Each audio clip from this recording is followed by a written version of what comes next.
A very warm welcome to the Cricket Library podcast. My name is Matt Ellis, and it's wonderful to have your company as we talk all things cricket with passionate cricket people. And we've had some very passionate people in the last little while on the program. And I would encourage you to catch up on any back episodes that you need to catch up on. But don't do that right now. Do that after you listen to this chat with Nathan Hauritz. 17 test matches for Australia, baggy green, number 390. 58 one-day internationals, 63 wickets in test matches and 63 wickets also in one-day internationals. He also played a couple of T20 internationals for Australia as well. An illustrious first-class career spanning a number of years playing for both Queensland and New South Wales. We'll ask him about that. We'll ask him about his entry into cricket, his passion for cricket, where it all came from growing up. We'll also ask him about that move to New South Wales and how that all worked out for him, as well as what it was like as a young man getting called into the one-day international squad and playing an ODI. Winning the Bradman Young Cricketer of the Year, his Test debut in 2004. He's done lots of things, an Ashes tour, a Champions Trophy. We're going to ask him about that. The Champions Trophy back in 2009, he did some great work with the bat. He was also man of the match in a Big Bash final, BBL 02 for the Brisbane Heat, and took a couple of good catches in that game. So we'll ask him about that. We'll ask him about the transition out of cricket into life as a normal citizen and the challenges associated with that. Also, we'll ask him about the challenges of dealing with injuries, because he had a few of those setbacks in his career. But right now, it's time to sit back, relax, and enjoy our chat with Nathan Hauritz. And it's a very warm welcome to the Cricket Library podcast to Nathan Hauritz. Thanks for joining us. No dramas, Matty. How are you, mate? I'm very well, mate. Great to have you on the program. I appreciate you giving us some time, busy time for you at the moment, and plenty going on. Can you tell us a little bit about where your passion for cricket started? Oh, mate, look, I think the passion that I had for cricket started probably was about 4 or 5. You know, look, my granddad loved cricket. I was from Kingaroy at the time, and just used to play in the backyard with him. And then it just sort of evolved from there. So when I wasn't with my granddad playing, I'd be in the backyard playing with the old man when you come home from concreting every day. And then, mate, that's pretty much where it started. And your early experiences after that backyard kind of experience, playing club cricket, do you have any memories of playing club cricket? Yeah, look, it's a good question, because I've been asked that a few times. I reckon the first few memories was when we moved to Hervey Bay. So parents, we all moved to Hervey Bay when I was about 6. And I hadn't started playing club cricket in Kingaroy. Obviously, I was pretty young. But we started playing like under 11s and under 12s, you know, when we were 7 and 8 back then, because there was just there was nothing else. It was just that. And then I remember playing that and under 13s when I was about 9. So, because they were the age groups, you know, we didn't have a go or mile cricket or anything like that. And that's there for me. And then obviously, you know, playing at lunchtime, I was just cricket mad. I was, you know, in the front yard. I had a brick wall. I used to come home every day. I used to write down my test team, you know, so I'd have Australia playing. So I'd bat left-handed when I had Hayden and Langer batting, and I'd try and throw the ball like an outswinger, or, you know, if it's Courtney Walsh or someone, you know, like trying to roll my fingers across the ball. So I'd always make sure Australia won, but I'd make it, you know, pretty close when Australia played West Indies or something like that. So they're my most fondest memories for sure, yeah. And you obviously got yourself into the pathway. Do you remember much about progressing into that Queensland under-17s, Queensland under-19s? Was that something that kind of happened seamlessly, or was it something that has a bit of a backstory to it? Look, I think, you know, look, because in my little, I guess, age group, there was Watson, Stevie Paulson, Mitch Johnson, we had Chris Hartley coming through, just so we were sort of identified, I guess, at under 13 level. They had an emerging players, system back then, which kids from about the age of under 13 to under 15 used to go to Churchy to go train, or, they might go up north to do that sort of stuff, and you work with the high-performance coaches and that sort of thing. But I guess once back then, because there probably weren't as many cricketers around, once you were identified and you were half decent, you were in that sort of squad.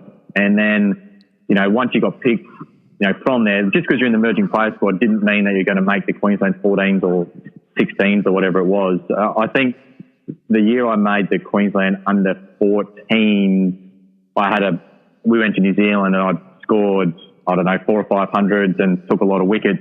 That's probably when my development started more and more. And that's when I went to Nudgee College and just being around that sort of group. And then, I was picked as a number 8 batsman for Queensland, or number 8 or number 9, and bowling all-rounder at the age of sort of 15, and just sort of grew from there. But that's when I sort of started to transform into a bowler. And you mentioned scoring some hundreds there. We'll talk about your first class batting a bit later on. Did you have a preference? Was it something that came naturally to you? I mean, most people, I think, love batting, and it's just that some people are better at it than others. Did you see yourself as a batting all-rounder or as a bowling all-rounder, or you were just happy doing whatever you had the opportunity to do? Oh, look, when I was growing up, I loved batting. I loved being a batting all-rounder, and, look, up until, I still loved it. Even at the end of my career, I underperformed greatly, I thought, with the bat. Look, I didn't put in enough work when I wasn't playing, and I just thought that, that being a bowler, I'd do my job, but, I had many opportunities to, become that better batting all-rounder that could bat 6 or 7. But I never took advantage, I don't reckon, of the skill I had. But definitely growing up, I loved my batting more than my bowling. And you progressed into the Australian under-19s, and just having a look through that group of players, you mentioned some of them already, some of the Queensland ones, Chris Hartley, Mitch Johnson, Shane Watson. But that era as well, Michael Clarke, Ed Cowan, Shaun Marsh, Aaron O'Brien, Paul Rofe. It's a pretty handy contingent of players. What was it like being around a group like that and having the opportunity to captain those players at Australian under-19 level? Yeah, well, it was awesome. Look, obviously Pup he was just starting to play first-class cricket, so was Watto. I think both of them were sort of around that 18-year age group. They were just starting. So for us, it was a really exciting time to see, these guys who, I'd known Watto since I was 12. I'd known Pup since I was about 15.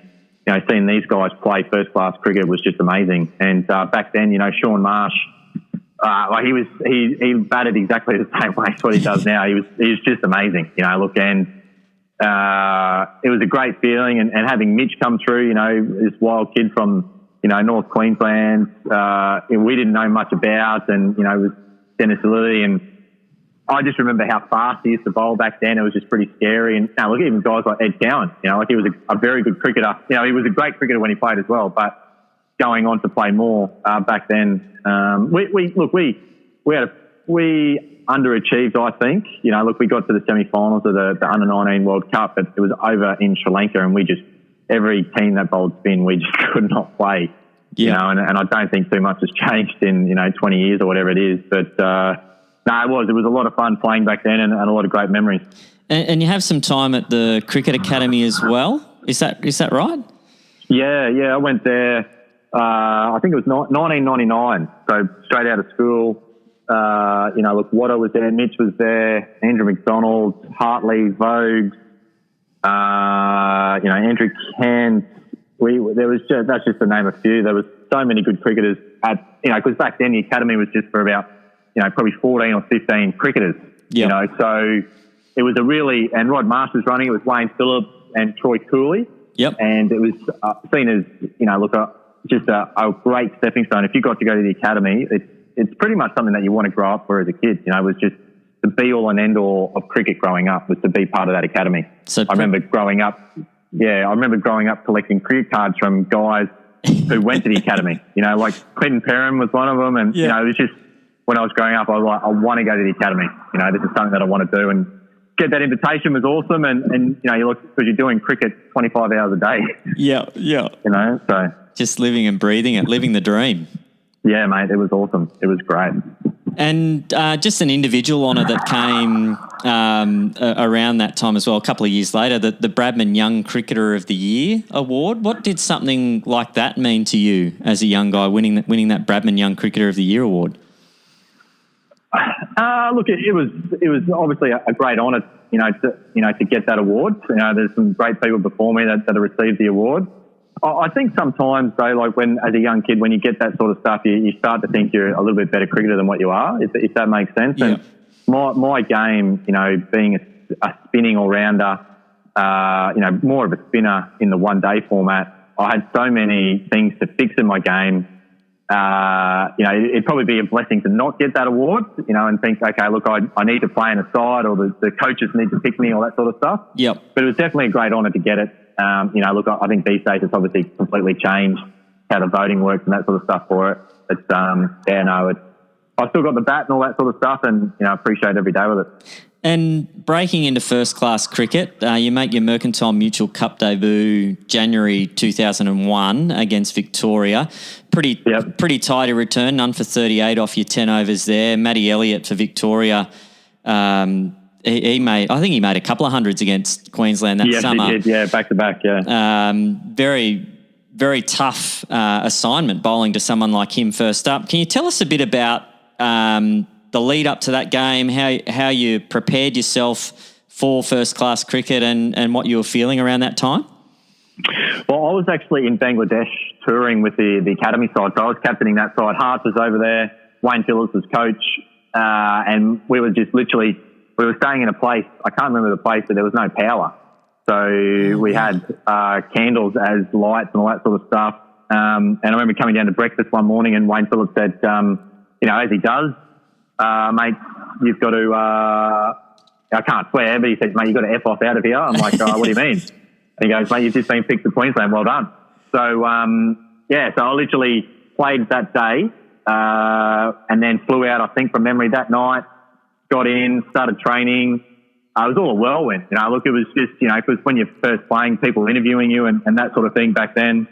And I guess the one saving grace for me was I was bowling to a left-hander at my first game, at the Gabba, and it was such a big boundary for me. I'd never really played on a big boundary, so I had a lot of confidence in bowling.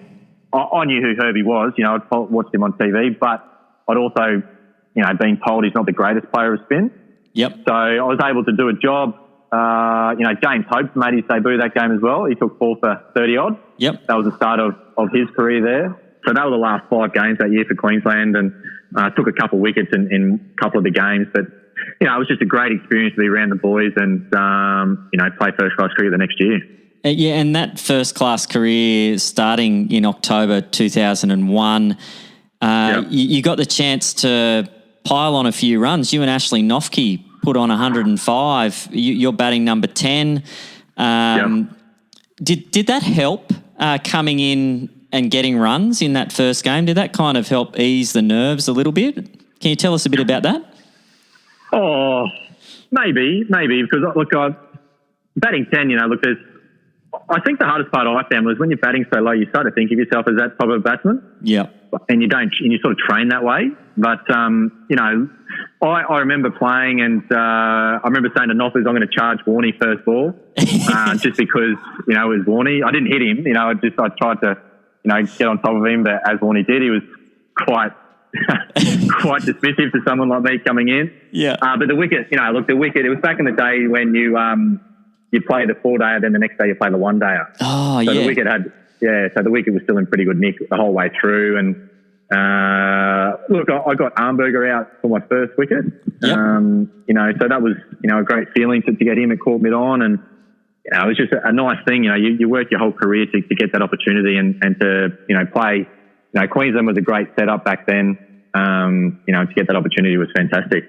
A very strong era for the Bulls, and it sounds like a great environment to be learning your craft. And anyone in particular around that time help you ease into the team? Oh, look, Andrew Simons was a big one. Look, he was definitely a larrikin and played cricket hard. enjoyed a beer off the field. But like Casper, Bick, all those guys, they make you feel so welcome. Wade Seckham and now coach, all that sort of stuff like that. They had a great environment. And for a young kid coming in, look, I had aspirations to play for Australia, all that sort of thing. But in that environment, it's quite hard to bowl spin. Yeah. Andrew Simons could do it, and all that sort of thing. But it was a lot of fun to be part of. And a pretty handy pace attack at the time as well on the Gabba Green top up there too. Mate, it was ridiculous. It was just that's why it wasn't great batting at 10, because they knew that I can't really do much. All they do is just bounce the bejesus out of me, and I just got to cop it really. So I think that's when my batting started to go downhill, to be fair. And now you have that experience playing for Queensland. You mentioned there that you'd always had aspirations of playing for Australia. Did you expect the call to come so soon? 2002. The one-day international call-up against South Africa. Can you tell us a bit about that? Yeah, I remember it really, really vividly, actually. We were playing New South Wales at the SCG Day 4. We'd set them a target in the afternoon to chase down, and we ended up playing under lights. So got a call during tea. We were all sitting around the dining room, as you do at the SCG, or the change room, and Andrew Hilditch was speaking to Kingy, because they had to let everybody know he was being selected. They handed the phone to Andrew Simons first. And then, no, was it Roy? No, might have been Jimmy. Might have been Jimmy, I reckon. Yep. Because I don't think Roy went on that tour. I can't remember. No, I don't reckon he did, because Ian Harvey was there. Yeah, it must have been Jimmy. It was Jimmy that they handed the phone to, and the change room just went, really loud and wild. Yep. And then Jimmy was talking, and then he said, "Rightio, I'll hand it to him." And then Jimmy handed the phone to me. Wow. So it was pretty surreal, and it's quite hard to concentrate that afternoon. I think we drew the game. We couldn't get them out. They were 9 down or something. But yeah, it was a pretty amazing feeling. And then getting the opportunity to play for Australia, and Gilly taking my first catch in my first over was, certainly felt the nerves, but it helps when you're coming in at coming on the ball at 5 for 70 or whatever. Yep. And yeah, it was just awesome. Was it both a Dippener, number one? Both a Dippener, yeah. Yeah. Yep. Yeah. Yeah, it was nice one that didn't spin as per usual. No, it was good. Just you mentioned that the one that didn't spin. I remember you getting some wickets against Pakistan in Sydney. It must have been, and the commentators were trying to debate whether you'd bowled the Doosra or whether it had just kind of gone straight on. Did you bowl a Doosra? In Sydney, I definitely didn't. They just kept going straight on. Yeah. Okay. But in Melbourne, I had one. I got Muhammad Amir caught it short legged, and I tried to bowl because I eventually did sort of get one, but it was just really slow. Like my arm speed, it was such a big different pace. Like I got Cameron Akmal out stumped and Muhammad Amir out caught short leg, and both of them bounced heaps. Whether they turned a little bit the other way, I don't reckon, but I'd like to say they did. Yeah. No, there's certainly the one to Amir, I think, because it was 2 in 2 balls, and the second one looked like it did sort of head in towards the pad. Yeah, I'll take it no matter what. Now, playing white ball cricket v red ball cricket, did you find there was much of a change you needed to do with your preparation? Like back then, we mentioned already that you'd play the Shield game, and then that'd flow into your Mercantile Mutual Cup game, and you'd be changing from red ball to white ball quite consistently. How did you find the change? Did you have any tactical changes that you'd need to make to your preparations from one format to the other, and did you prefer one over the other? Oh, look, I loved one-day cricket, but my role was just so cement and stone. Look, I'd come on, because back then from over 30 to 50 had 5 out. Yep. So Queensland would go through their quicks and everybody else, and over 30, I'd come on and bowl 10 overs, bowl tight, change of pace, look the bowl full, not let them get under me, all that sort of stuff. Red ball cricket, I was just really, because of my, I guess, inability to try and take wickets in white ball cricket, I just had to do a job and contain.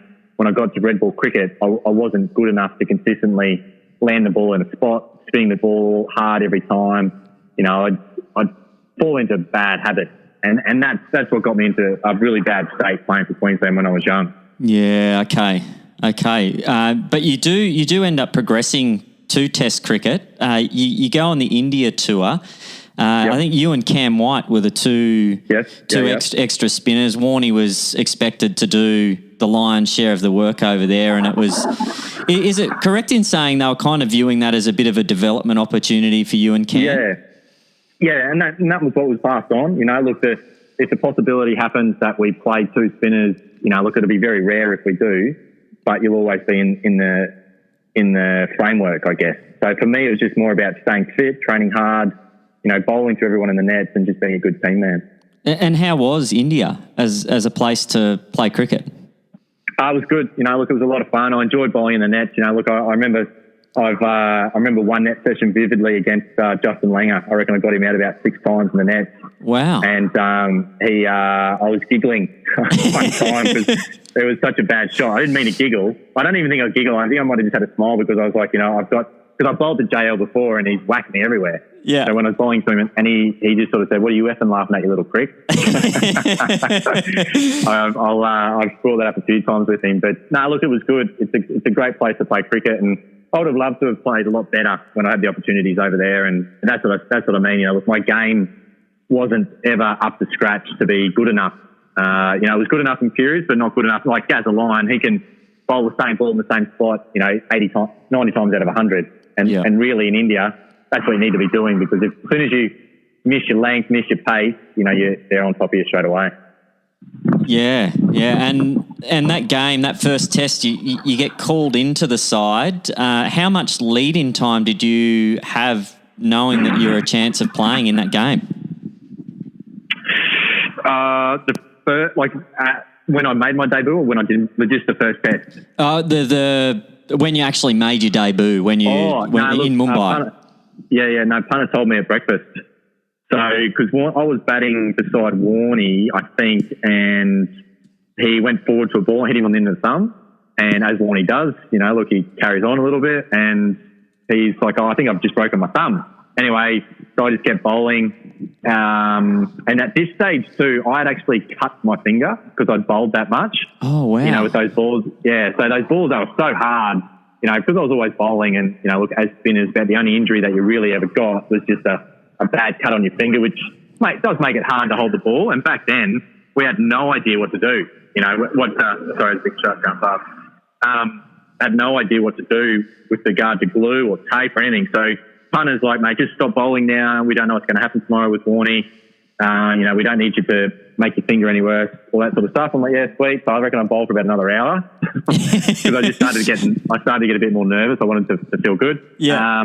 Then anyway, I was breakfast, and punter said, "Mate, congratulations, you're going to make your debut today." Oh, how good! He goes, I didn't want to tell you last night just in case you couldn't sleep. So I don't think I'd be sleeping if I'd had a night's notice for a test match. Now, the conditions there. This is the game. Michael Clarke takes 6 for 9 in the second innings.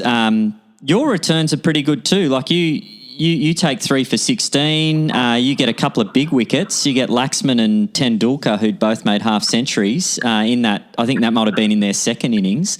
In their second innings. Yeah. Damien Martin, classy as always. He made some runs. What was the Test match experience like for you? What are your recollections? It was just unbelievable. Look, I think Anil Kumble I got him out my first over as well, called punter at cover. So that was awesome, and the ball was just spinning miles. And after that first, my finger was okay that first innings, and then right at the end of it split open. So I remember I was like, "Oh, this is not." I've just got to try and get through it the best I can. Anyway, so I remember going out to bat my first innings. John Buchanan came over and just said, "Mate, bat with Mardo. Look, I'll set the field back a little bit, but I have people in. Just do what you do and just hang around, rotate the strike." I think I faced 2 balls from Anil Kumble, and I think it bounced and spun about a metre. And I'm like, I started to get real nervous, and I tried to bomb him back over his head and got caught for a duck. And then, look, the second innings, I bowled okay. I couldn't land them as well. got Tendulkar and Laxman out, but they'd sort of done enough damage at that time. They'd got, whatever it was, 50 runs each and sort of put us on the back foot. But I remember batting with, I reckon it was Dizzy. I reckon he might have put on about 30 at the end and sort of got us close to the target of 100 or whatever it was. And then I got out LBW to Kumble again. But it was just a topsy-turvy game, and it was just so much fun. So nerve-wracking, but so much fun. And then you have a crash back down to earth, so to speak. You come back to play domestic cricket, and what was that like? Coming back from having played Test cricket, you kind of feel like that's where you want to be. That's what you want to be doing, and then coming back to play domestically. Can you tell us a little bit about what that was like? Look, it's probably close to the worst 6 games of my life, I reckon, I ever played cricket. It was, I came back because we'd finished the Test early, and so the option was Queensland were playing South Australia down at Adelaide, and I busted my finger and got asked if I wanted to fly back, but if I fly back, I land. I don't know if it's the morning of the game or the night before the game. I think it might have been the morning of the game. And I was like, yeah, I've got to play cricket. I just want to play cricket because I hadn't played really. Landed back. And just had a horrible next, 5 or 6 games. I think I had about 3 or 4 games of none for 100. And my game unravelled really quickly. And that's where I go, well, I didn't know, wasn't good enough to be landing the ball in the right spot. I remember, trying to do different things, always trying. And, mate, it was just, it was definitely a fall back to earth with a really quick thud. And it wasn't a great spot to be in. I wasn't a great spot mentally with cricket. And it just happened so quickly. And the decision to move to New South Wales, was that based around kind of the idea, trying to get yourself into a different context, give yourself a bit of a fresh start? Can you tell us a bit about that transition? Yeah, look, I'd spoken a little bit with Greg Matthews. He was over in India and he did a little bit of work with me. And, the whole thing, like I wanted to play cricket for Australia and I wanted to enjoy my cricket. And I actually wasn't even enjoying being around the Queensland group, and that was nothing to do with what they were doing. It was just me as an individual and just drop my bottom lip and sulk and not bowling, doing what I needed to do. And there was no coach. There was no coach to help spin bowling. There was no emphasis on improving spin bowling. So, I had a bit of a chat with Trevor Bayliss and going down without a contract and just sort of said, mate, look, I just want to work with spin bowling. Work with Hads was there. Hads was, captain a lot. Caddick was there. Caddo, Matty Mott, I knew Motty, I knew Flegs, and Mike Whitney rang me up about coming to Randwick Petersham. And they sounded like a great club. So all that sort of stuff. And I was like, you know what? If I want to do this, I've got to give it a crack. I'm better than, this guy who's averaging mid-30s with the ball in one-day cricket now. I was starting to lose what I was doing in that and not playing Shield cricket. And, I just felt that I had a lot more to give, and I wanted to be around people that, bring a spinner on in the first 10 overs or open with spin bowling or do something different. And that's why I did it. And how was life in Sydney? You grew up in outside of Brisbane, so you weren't in the city in the hustle and bustle. Randwick Petersham, a busy part of the world. How did you find living in the city of Sydney, or had you kind of already adjusted to that from your time playing at Queensland and living closer to Brisbane? Yeah, it's an interesting one. I remember being part of the Blue Squad, in that first year and having to drive out to Homebush every second day or whatever it was for fitness and weights at 6 a.m. So it was, and then driving back through 2 hours of traffic. So that was probably the biggest thing that I had to get used to. But, look, my Diane, wife was down there with me at the time, and, it was just great for us, to start again and start something fresh and just be around people that wanted you there. And it's just a whole new environment. And when, two people, when we both have such a challenging move, it does make things a lot easier. Yeah, absolutely. Now, you get a recall to the Australian Test team, Adelaide 2008. Yep. Were you a regular in the New South Wales side at that time? No, look, I just played, I reckon, 2 or 3 first-class games for New South Wales because Bo was the main spinner. Yeah, Bo was the main spinner. So I was playing if we were playing 2 spinners. Okay. And I'd played maybe 2 games. Yeah. And look, I just did a really good job. I'd, did what I needed to do. I bowled well to Yunus Khan down in Adelaide. I bowled really well to him. Yep. And the next game I was 12 man after those two games. I just done my job, and Moddy and Cato just said, mate, look, you know, it's the old cliche, but just keep doing what you're doing. The chances will come. You know, look, you bowled really well. You know, you scored runs. You know, mate, look, you're doing everything right. And then, then I get a phone call. I'm on the golf course. It was Grant Lambert was with me. Yeah. I can't remember who the other guys were.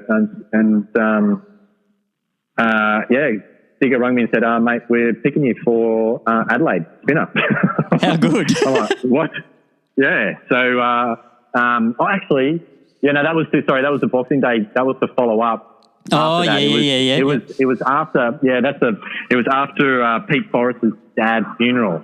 Oh, wow. That's when I got because we went to Foz's dad's funeral, and Donna Anderson, New South Wales, said, oh, look, Nathan, Andrew Hilditch is trying to get hold of you. I suggest that you call him back. So I'm driving the car back with Diane beside me, and he says, oh, mate, we're picking you to play in Adelaide. Wow. Yeah, so I was like, oh, wow, cool, going from 12th man to playing a test match.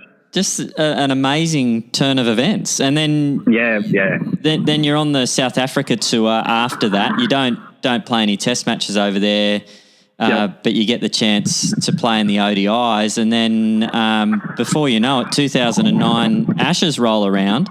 As a young kid, I grew up, my first recollections are the 1989 Ashes, and I just resonated with the whole Ashes concept. And as a kid growing up, that's all I ever wanted to do was go to the Ashes. For you, was there a similar pull to the Ashes? What does the Ashes mean to Nathan Hauritz? Look, it's definitely the biggest tournament I've ever, had the privilege of playing in, and, always wanted to play at Lords, and, just everything about it was just something that, as you said, like you work your whole life for it, and get the opportunity. And so the Ashes series didn't go the way that we wanted. That first test, I definitely, I shoulder a lot of the blame, in that last hour, not being able to get those two left-handers out to win that test. And, it would have been great to walk away that series with a win. But it'll stick in my mind for a long, long time. Did you have a finger injury on that tour? Mate, I played my whole career with injuries. I wasn't a great specimen of an athlete, let me tell you. But the second test at Lords, I remember punter, because we'd lost the test, so we'd bowled all day up in Cardiff and then had to drive, to Lords. Yeah. It was like a 6-hour drive, and then we had 2 light days of training, and then we lost the toss, and we're bowling first at Lords, and punter brought me on when England were none for 100 in like the first hour to Straussy, and Straussy hit one straight back at me, and it wasn't hard. Yeah. I just missed it, and it dislocated my finger. So I didn't play I didn't bowl again in the first innings, but I came back and bowled in the second innings. And just tracking back, big wicket of Kevin Peterson in that first test. Yeah, I bamboozled him a lot, So I think he just got, he's such a good player of spin. He definitely didn't rate me one little bit, and so it was just more a matter of just trying to play on his ego the best I could. And I just felt, because he was just playing that lap shot so easily for me, against me, anything that was on the stump. And this one I thought, I'm just going to, just do something really random and throw it really wide. And he still hit it clean, but he just hit it into a goal. So, that's it was a big wicket. And look, we played that test so well. We did everything right. It's just a matter of that last, hour and a half. It just took forever to get those wickets out on that Cardiff wicket. Yeah. And, Collingwood batted really well. I had so many half chances with him. And, you look back at it and go, look, Michael Clarke probably should have bowled, the 2 left-handers spinning the ball in, hitting the rough, all that sort of stuff. But, such a disappointing result for such a good test match. And any other personal highlights from that Ashes campaign? Oh, no, look, I only played the 3 games. The second innings, I was really happy with the way I bowled at Lords. Look, I took 3 pretty quick wickets. I got Cook, Strauss and Bopara out pretty quickly, and then Flintoff and Collingwood sort of wrestled back the momentum. Yep. And that was it. Like, the next game was the bit of the washout at Edgbaston. Yeah, only bowled in the 1 innings there. Yep. And then obviously the last 2 tests, and not disappointed not to get the nod in at the Oval, but there was a bit of a bit of uncertainty about whether I could have held up. I had plantar fasciitis and osteitis pubis at the same time. Oh, so right. Yeah, I was struggling a bit, and I was struggling a bit mentally to know if I, could get through a test match, and that put a bit of doubt, I think, in punters' mind and the selectors' mind, and in the end hurt me. So, but that's what it was. That's all it was. Was the plantar fasciitis an ongoing thing? Like that's for those? Yeah, I had that for about 18 months. Oh wow! Because that's the kind of thing where you get out of bed and you put your feet on the floor and you're just in agony, aren't you? On the heels of your feet. On the heel of my foot. Yeah, I got it in the first tour game, and I didn't know what it was. Stuart Clarke said, "Oh mate, if you got plantar fasciitis, I feel so sorry for you. It's one of the worst injuries you can get." So I got that, and then while I was trying to manage that, I got osteitis pubis because you change your walking gait, if that made a running gait. Yep. Yeah, so it was a pretty tough 18 months, and I was playing Test cricket at that time, so it would have been nice to be injury free, but look, that's what Test cricket does to you. It makes you push as hard as you can go. Absolutely, a test in all facets. Now, a bit more of an obscure one. The 2009 Champions Trophy, Australia win that tournament. Ricky Ponting's outstanding. Shane Watson's outstanding. But one of the key moments in that tournament involves your batting, and you're at the crease with Brett Lee. It's the final group game against Pakistan, and essentially you guys need to win because I think you had a washout against India in the group stage. So whoever won, it was important. Important to win that game to go through. And you're out there facing Umagul in the last over, you and Bing, and I think and you're on strike for the last ball. Talk us through it. Yeah, look, I reckon we were only chasing a modest total. I think it might have only been about 200. It wasn't heaps, and we were cruising. Yeah. And then, as you do against Pakistan, because the ball starts reversing out of nowhere, we're gone from cruising to be me and Bingham batting with, I think we needed 20 to win. I think it was something just, Bingham and I were like, wow, we're not supposed to be doing this at the moment. Because everyone was just like, oh yeah, this will be an easy victory. And then I think I hit a 4. I can't remember how many it was we needed to win at the last over, but I think it was 5 off the last over, actually. 5 off the last over, I reckon, yeah. And I hit a 4 through mid-wicket. And I just remember how far it was reversing. It was just ridiculous. And I was just trying to get out as far as I could. And, yeah, it was a pretty good feeling. Like, not many people would remember that game, but, yeah, that's up there. It's one of my better batting performances to get through that little bit. Yeah, the best 9 not out of your career. Can we state that? Pretty much. And to win that tournament, the Champions Trophy, it was a bit of a bogey tournament for the Australians. We'd won World Cups and whatnot, and we'd won the previous Champions Trophy. So to go back to back, how was the vibe around the group to get the job done against New Zealand? Yeah, no, it was good. Look, after that we played pretty good cricket. Watto, I think, got back-to-back 100.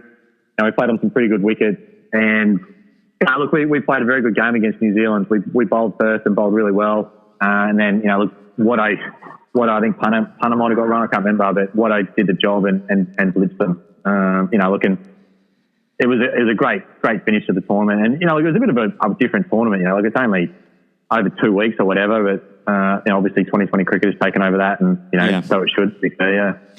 And we talked about the Ashes and playing at Lords and how that's a big highlight. Next on the list, or possibly even ahead on the list for a lot of youngsters, would be Boxing Day Test.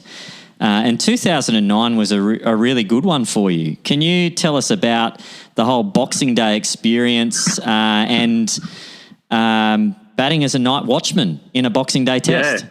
Yeah. So, look, Boxing Day Test is, it'll probably be the biggest thing you do as a young Australian cricketer. And the whole lead up to it, the training, the food, just the being around families, all that sort of thing. You're spending Christmas with a completely different family. It's a pretty surreal experience. And then playing Boxing Day, day one, there's always a big crowd.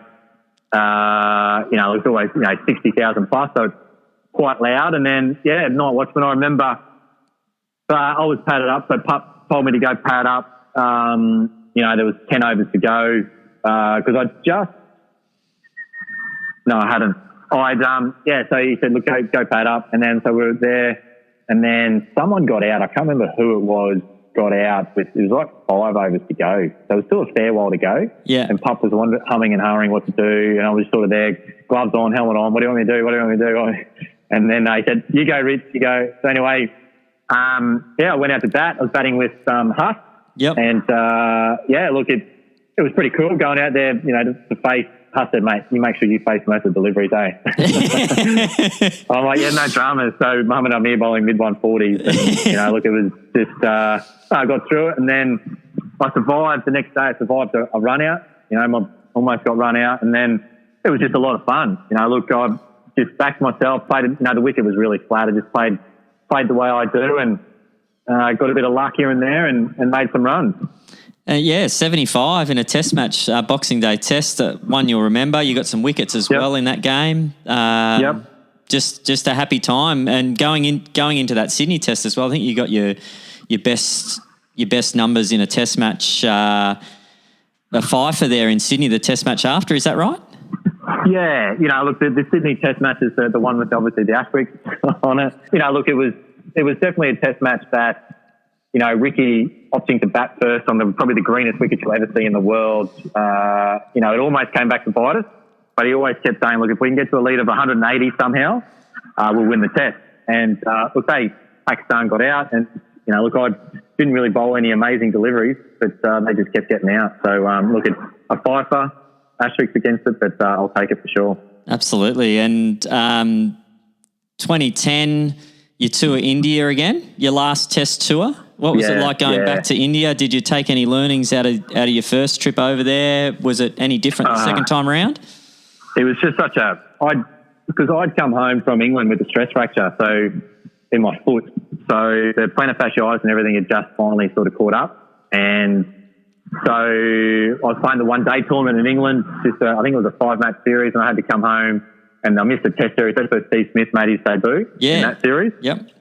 And I'd come home. I probably only had maybe a month bowling before the India series, and that was just in the nets to punter. And I was just really underdone, really underprepared. And, look, it showed I couldn't create pressure. And, it's just a really disappointing way to finish your career. But, look, I still held out hope that, I was a good enough cricketer to get back in. But, it was just a really disappointing finish. Your last test wicket, though, Pujara, that's a pretty good one to have in the bag. Yeah, another one that didn't spin. But, they say that's the hardest one to play, the one that's natural variation. But, I was just, it was a really tough tour of, I was popping it from left, right and centre. And I think that's when I started to really just hate cricket. At that stage, I was like, I can't win, with regard to, I can't, I'm battling an injury. So I was just really fighting a lot of mental demons at that stage. And, it showed on the ground. And how long was that battle going on for you? Like you say, my whole career. Yeah. So, on reflection, is there anything you can tell, youngsters out there, or anything that you've learnt from it that you think would help others going through similar challenges in their thinking? Look, I think probably the two big things I'd say, look, don't be on social media. Yeah. I think that'd be a big thing, because there's so many keyboard warriors out there who, just love to knock you when you're down. That's probably one of my biggest ones. And probably the second one is, just get to a stage in your game where you have that much confidence in the training, so you're training, you might bowl 1,000 balls a day, so that you get to a stage when you're under pressure, you can go back to that delivery or that shot, or, your technique doesn't crumble under pressure. Whereas mine, when I was under heaps of pressure, I went back to the ball, trying to bowl back of a length, didn't spin, instead of being, up and over, spinning hard, just outside off, hitting off, that's how basic it needs to be. But I just never, I guess, got that from myself in training. As hard as I worked, my technique wasn't up to scratch, all that sort of thing. That'd be the two most things that I'd pass on. And dealing with, I guess, the identity issue around, like you've spent your whole life working to be a cricketer. You reach the elite level. You play test matches, one-day internationals, T20 internationals, Big Bash. You do everything that you want to tick off, really, in terms of accomplishments. To to finish up playing Test cricket. At the end of that tour in India, did you realise that would be your last Test, or did you still hold hope of playing some more? No, look, I felt that I was still a good enough cricketer. I felt that if I could get back to playing state cricket for New South, I could just get back to bowling more balls. Because I felt that I wasn't far away with everything. I just, India exacerbates everything.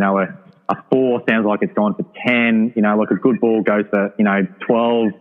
Just everything, the crowd, places where you stay, the heat, it just gets to you. So I just felt if I can get back, I pretty much knew that I wasn't going to play the Ashes. I felt that. I didn't have much communication. Not that we ever had much communication from selectors, but I sort of known that, look, my performances, like punter needs to walk into a Test match and, have complete faith and confidence that his spinner is going to be able to do a job for 20, 30 overs in a day. And I wasn't able to do that. So I just felt, look, if I can get back to state cricket and do that, it might sway them. Look, I had a really good domestic series with Start and all that sort of thing, but they wanted to go with Xavier Doherty, and then, for whatever reason, they went with Michael Beer. And at that stage, I was like, okay, look, I think now, because I think I went back-to-back hundreds and a couple fifers and all that sort of stuff in that space, and they picked Michael Beer. So I was like, look, at the moment, my door is going to be closed for a little bit, so I just need to just keep playing cricket. That's all I can do.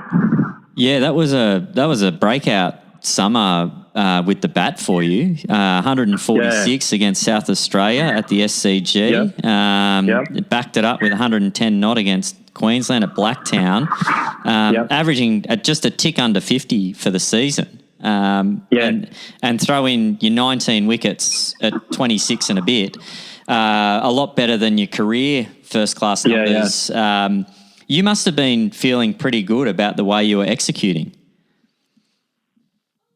Yeah, I was, look, it was probably the first time in my career that it actually felt like I was starting to become the cricketer that I wanted to be. Look, the decent batter that can bat, 7, score runs, and the bowler that can, win games and stuff like that. I don't reckon I've ever sort of felt like that. In one-day cricket, yeah, definitely. I've always sort of felt that I could do that job. Yeah. But in the longer format, I felt like, okay, look, this is springboarding me into the next phase of my career where I can, be that spinner that takes, 40 to 50 shield wickets a year. Playing at the SCG every second game, it was a great spot to bowl, and be able to average, 30 to 40 with the bat. Yeah, and the next step is you're selected for the World Cup 2011.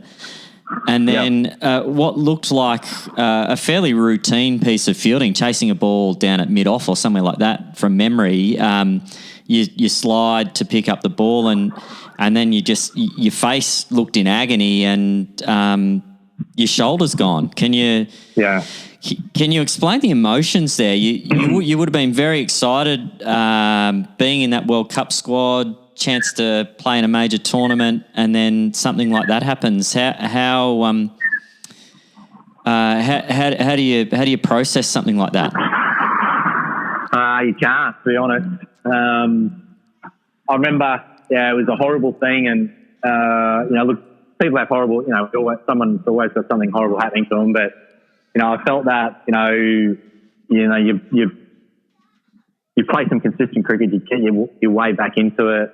And an injury like this, I remember laying on the massage table with my shoulder still out, and I was just bawling because, like, we were only leaving in a month or whatever. I think it was only like 2 weeks. It was straight after that series. So I pretty much knew that I wasn't going to be able to go because, there's no way in the world that a full shoulder dislocation can just pop back in and you can bowl, at your peak and stuff. And I said to Alex, what's the chances? And he goes, mate, you just never know. And, it was a really horrible time. And then about a week later, I had to try and bowl after the shot had been dislocated. And I think I took about 10 Penadine forwards to try and get through it and bowl to Digger.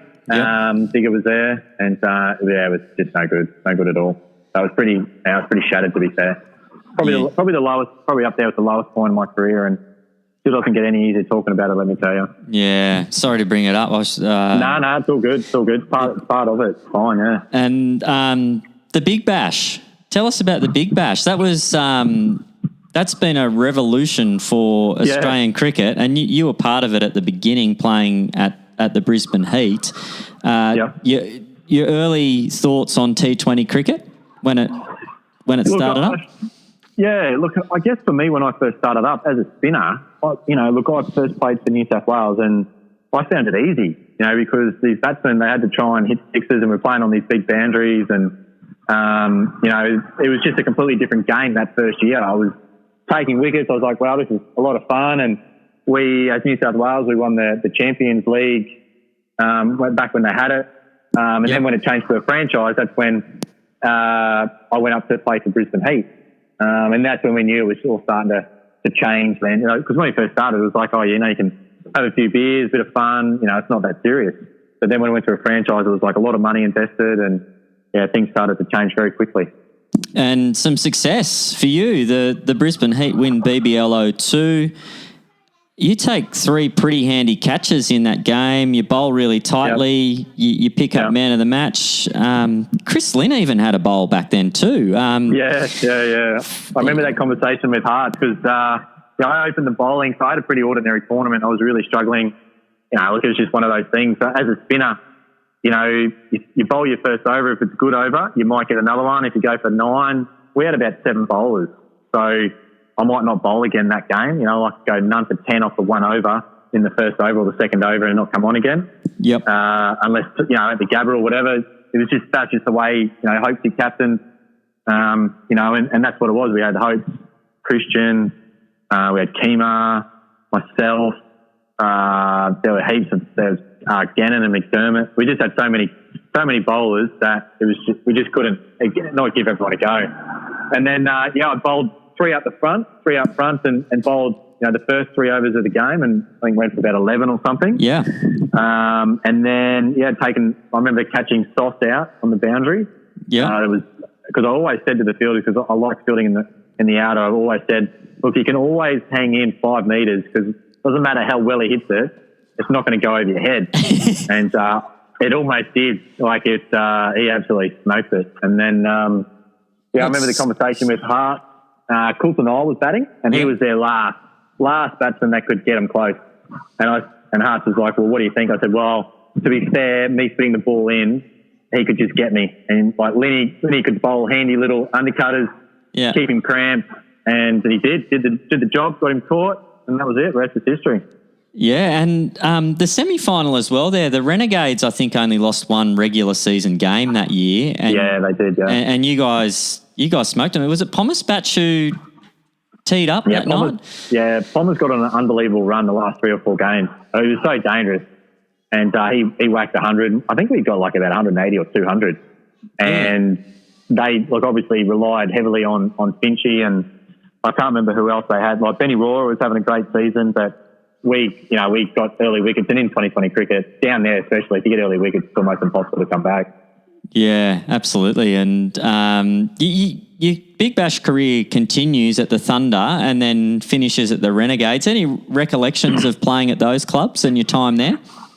Yeah, look, I enjoyed both those times. The Renegades was definitely nowhere near it, at the peak of my career, I guess. It was really hard, just playing the one format for 8 weeks in the year, and I was really just a backup spinner to Xavier Doherty. And look, it was hard. I was trying so much. The Thunder, I thought I bowled okay. We had 3 games where our batsman got under 100. So it was really tough for me to get into the season.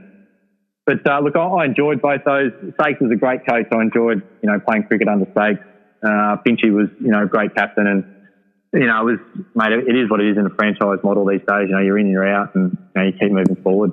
And how was it being just purely a T20 player at that stage? You weren't in the regular squad at a state at that time.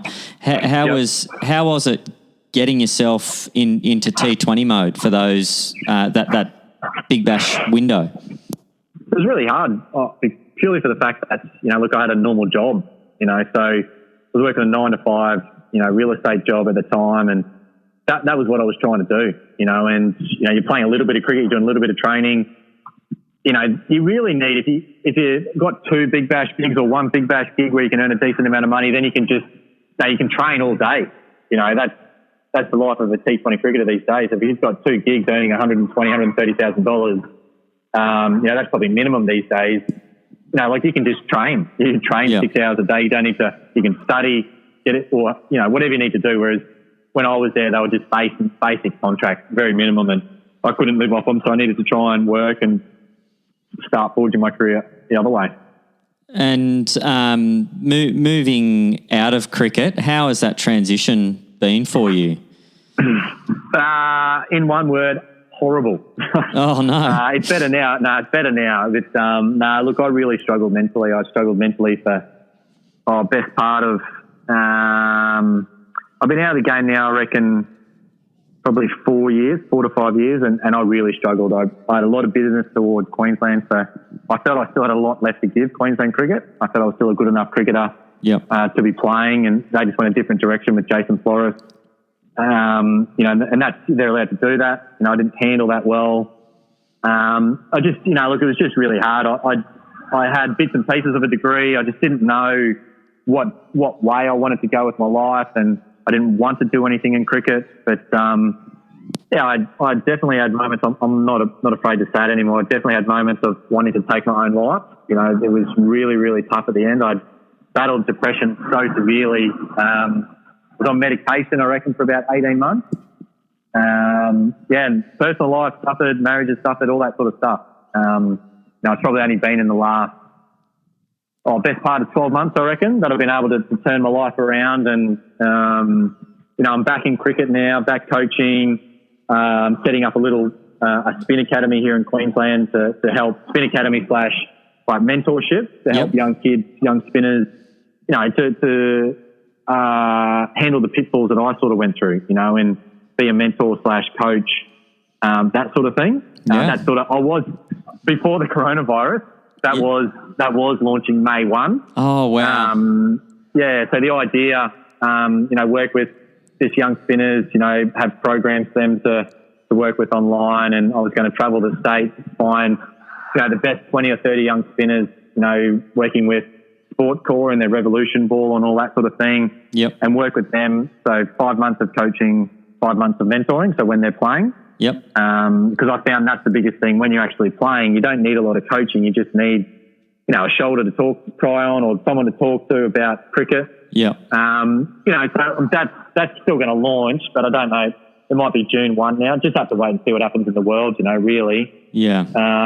Just coaching, doing stuff with the Heat, bits and pieces with Queensland cricket. And, I did a lot of private coaching the first term. I was, about 8 or 9 private schools, and I just, got my love of spin bowling back, really. I had a really tough time with it. And outside of that, I'd, run a couple of cleaning businesses, so that's been pretty busy for the last, obviously, 6 weeks. Yeah, I'd say business would be booming there at the moment. Everyone wanting to make sure they steer clear of the virus. Yeah.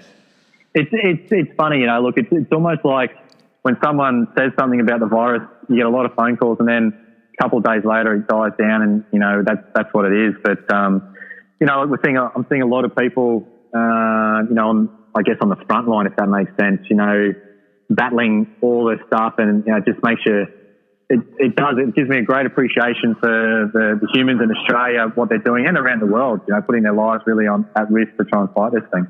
Absolutely. Unprecedented times. Now, you've been extremely generous with your time. I would like to ask you one final question. It's the question we ask all of our guests on the show.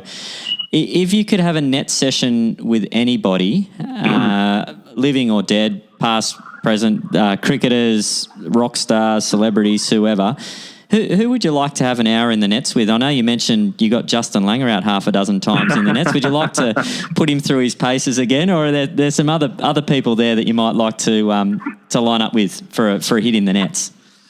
Look, I think first person has to be Don Bradman. Oh. I have to test my skill against him to see how he'd play me. Yep. No doubt he'd just try and late cut me, I reckon, because I didn't spin it much. The Rock, Dwayne Johnson. Yeah. He's definitely one of my, I guess, aspire to be like The Rock. I just reckon he's amazing, everything that he's done in the world and everything like that. He is a class act, The Rock, Dwayne Johnson. Yeah. And probably, I reckon the last guy is someone I used to bowl to in the nets a lot. You know, he's a very good mate. We still keep in touch a lot. Is Mike Hussey. Okay.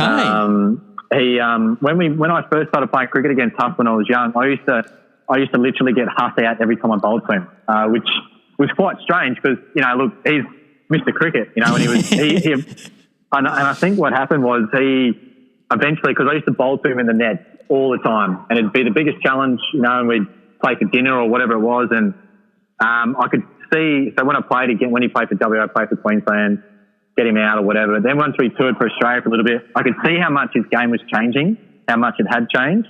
And I'd like to see how good he is now. He's still whacked me, but those three would be pretty cool, I reckon. He would have probably gone home from those hits with you and written in his little exercise book all his little notes on how I can take Nathan Hauritz down, I reckon. Mate, that's probably how he came in with the reverse sweep. He used to go, Richie, I can't put you anywhere, mate. It doesn't spin. I think it's not. You know, like, we're out to dinner having a beer and he's like, mate, I think I can do this. I'm like, Huss, let's just have a beer and forget about cricket. Oh, good man. Sensational stuff. Well, thanks so much for your time, Nathan. It's been a real pleasure going down memory lane with you and chatting with you for the Cricket Library podcast. Wish you all the best with your coaching ventures that are launching hopefully sooner rather than later, and thank you, Matt. and life in general as well, settling back into life and finding your passions and living them out. Thank you, mate. Much appreciated. And look, thanks very much for this. It's been awesome. A massive thanks to Nathan Hauritz for joining us on the Cricket Library podcast today. Extremely generous with his time and extremely open and honest about some of the challenges and struggles he's faced both through his career and post-career. And I really appreciate his authenticity and genuineness in talking to us and answering those questions on the Cricket Library podcast today, and enjoyed hearing his cricket stories as well. Love that he collected cricket cards. Who didn't collect cricket cards for that matter? I don't know if there'd be many listeners of the podcast who didn't collect cricket cards as a youngster, and possibly some that still do for that matter. Great to hear those stories. Great to hear about the passion for the game that he had from his grandfather and then his dad, and progressing through all the pathways and ending up in that Australian team eventually. A magnificent achievement to represent Australia with distinction the way he did, and his career record is one that he can be very proud of indeed, Nathan Hauritz. And if you liked that chat and you'd like to hear some others, we've had some other great ones recently as well. We caught up with Guy Walker not that long ago. Also, Tim Ludeman, Leah Poulton, Graham Winter, Daryl Tuffy.